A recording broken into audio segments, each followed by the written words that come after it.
Bapak Ibu Saudara sekalian yang kekasih di dalam Tuhan, mari kita membaca Amsal 21 ayat 3 yang berkata, melakukan kebenaran dan keadilan lebih dikenan Tuhan daripada korban. Tema renungan kita adalah hidup benar lebih berkenan di mata Allah. Pertanyaan mendasar yang perlu kita renungkan adalah, apakah kegiatan kita, pelayanan kita, semua yang kita lakukan sudah benar di mata Tuhan atau tidak? Atau banyak orang fokus pada aktivis rohani, ibadah, pelayanan, dan berbagai kegiatan yang selalu dilakukan. Namun Tuhan lebih melihat hidup, bukan hanya ritual, tetapi Tuhan melihat sampai ke dalaman hati kita masing-masing. Tentunya kita perlu melihat beberapa hal yang sangat penting yang terkait dengan Amsal 21 ayat yang ketiga.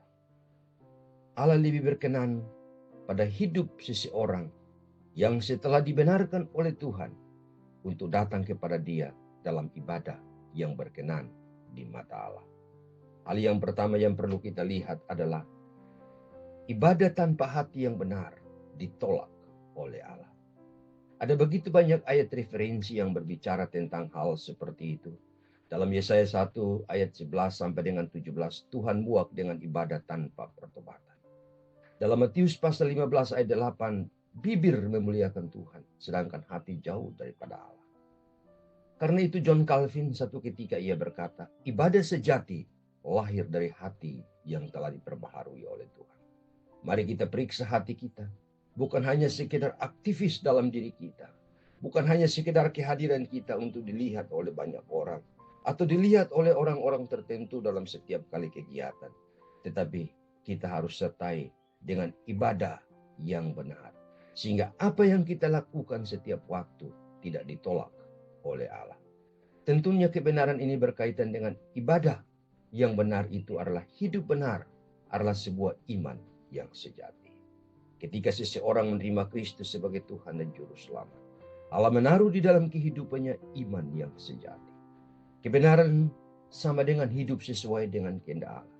Keadilan sama dengan hidup benar di mata Tuhan.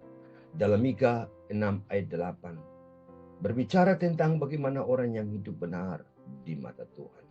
Satu ketika John Calvin dalam hal yang sama ia memberikan penekanan bahwa iman sejati pasti menghasilkan buah kebenaran.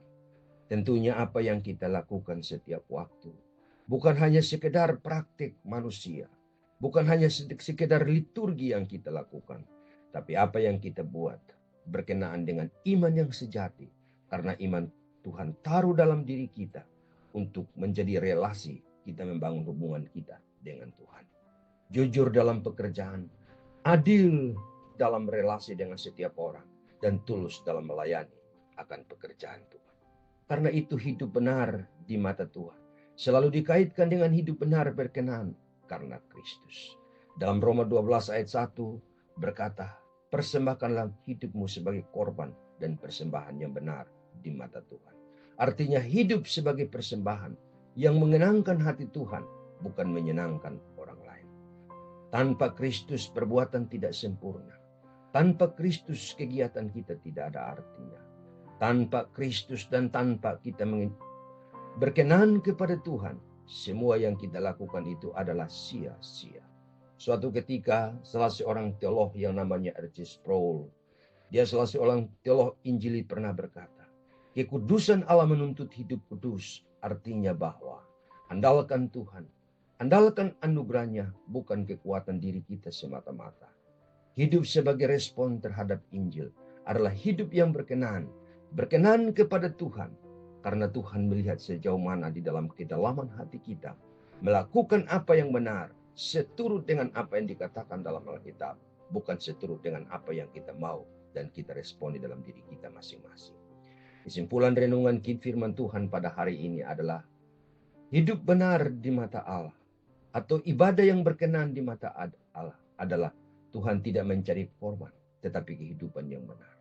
Hidup benar sama dengan bukti iman sejati. Hidup benar sama dengan persembahan yang terbaik kepada Tuhan. Karena itu, periksa hidup kita pada hari ini. Bertobat jika belum benar.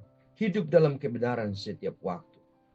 Alkitab menjelaskan kepada kita dalam salah satu hal yang sangat penting dalam hidup kita adalah Allah tidak berkesan dengan apa yang kita lakukan di gereja secara rutinitas setiap waktu, tetapi dengan siapakah kita di hadapannya setiap hari.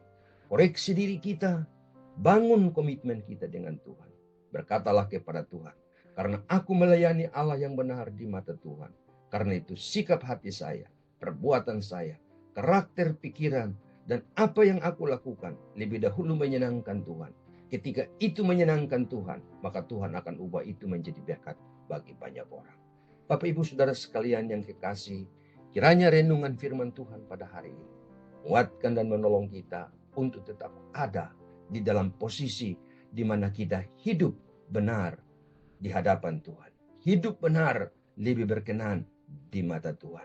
Kita tidak hanya sekedar berkenan kepada orang, tapi berkenan kepada Tuhan berarti akan layak berkenan kepada orang. Tuhan dimuliakan dalam semua aktivitas kita setiap waktu, pagi, siang, dan malam. Mari kita punya komitmen, aku mau hidup benar, lebih berkenan di mata Allah. Mari kita berdoa. Terima kasih Tuhan, kiranya pada hari ini, ajarlah kami Tuhan untuk hidup benar, berkenan di mata Allah. Karena Tuhan bukan melihat apa yang dilihat oleh manusia, tapi Tuhan melihat sampai ke dalaman hati kami. Apakah kami benar di mata Tuhan atau tidak? Dan jikalau Tuhan masih mendapati ada sendi-sendi, ada hal-hal yang tersembunyi sampai di lubuk hati kami yang tidak dilihat oleh manusia, tetapi dilihat oleh Tuhan, ampunilah kami, layakkanlah kami untuk menghampiri Tuhan dengan hati yang berkenan kepada Tuhan. Ini doa kami, berkati kami. Di dalam nama Tuhan Yesus, kami berdoa. Amin. Tuhan memberkati semua aktivitas dan kegiatan kita sepanjang hari ini. Koram Deo, Tuhan dimuliakan. Amin.